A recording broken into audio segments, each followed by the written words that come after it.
The wind carried whispers, not of joy but of unease. The carnival had arrived overnight, a kaleidoscope of colour against the fading summer sky. Flags fluttered, music blared, but a chill touched the air. Something wasn't right. A few brave souls, children mostly, drawn by the lure of excitement, edged closer. Parents hesitated, a primal fear tugging at their smiles. This was no ordinary carnival. This was the Peep Carnival, and it had come for their children. Legends whispered of the Peep Carnival, a travelling spectacle that appeared without warning, its arrival heralded by unseasonable winds and a disquiet in the air. Its rides, though bright and alluring, held a dark secret. They fed on the life force of the young and innocent. Each giggling child strapped into a ride, each squeal of delight was a sacrifice to an unknown entity. The carnival thrived on their energy, leaving behind a trail of hollowed-out shells, children emptied of their youthful vibrancy. Old Agathon, eyes clouded with wisdom, watched from his porch. He had seen the carnival's ilk before, generations ago. He knew its tricks, its allure, its deadly embrace. He gripped his cane, a silent plea escaping his lips. "Not this time," he muttered. He had warned the townsfolk, told them tales of the Peep Carnival and its hunger. But warnings were easily dismissed, especially when faced with the siren song of cotton candy and laughter. Agathon knew he was fighting a losing battle, yet he clung to hope. The Ferris wheel, a towering monstrosity of iron and flickering lights, spun with hypnotic rhythm. Each carriage held a child, their laughter echoing through the night. But look closer. Their eyes, once bright with excitement, now glazed over, their smiles strained. The Ferris wheel reached its apex, then began to descend, slower now, more deliberately. With each rotation, the children grew weaker, their life force draining away, absorbed by the carnival's insatiable appetite.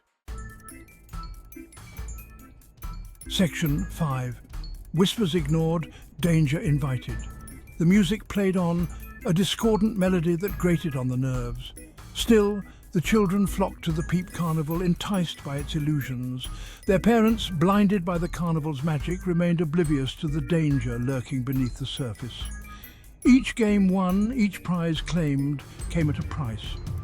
The carnival demanded payment in the form of youthful energy, and the children, caught in its web of enchantment, were all too eager to pay. Section 6. A mother's intuition. One mother, however, felt a prickle of unease. Her son, usually full of boundless energy, now moved with a sluggishness that alarmed her. His laughter sounded hollow, his eyes devoid of their usual sparkle. She reached for him, a growing sense of dread gripping her heart. "We're leaving," she declared, her voice trembling. Her son protested, his words slurred, his gaze distant.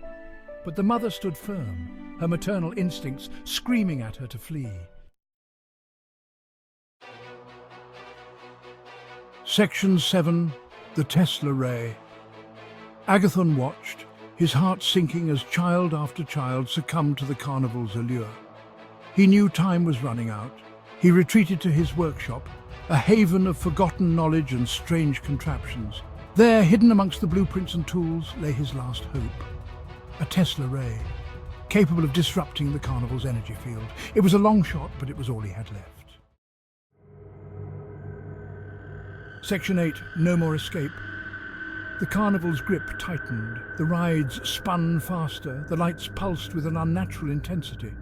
The children, their faces pale and drawn, were now nothing more than puppets, their strings controlled by the carnival's sinister will.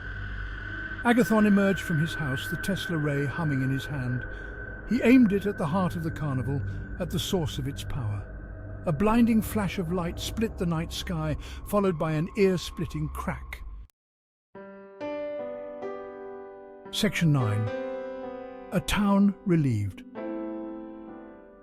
Silence descended upon the town square.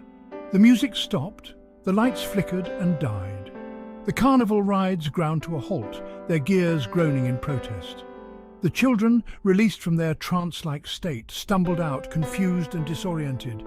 The mother, who had heeded her intuition, embraced her son. tears of relief streaming down her face. Agathon, leaning heavily on his cane, allowed a small smile to play on his lips. The nightmare was over, for now. Section 10. Listen to your elders. The Peep Carnival vanished that night, leaving behind only whispers and the faint scent of popcorn. The townsfolk, shaken but safe, learned a valuable lesson. A lesson about the dangers of ignoring the wisdom of their elders, the importance of heeding parental warnings, and the deceptive nature of appearances.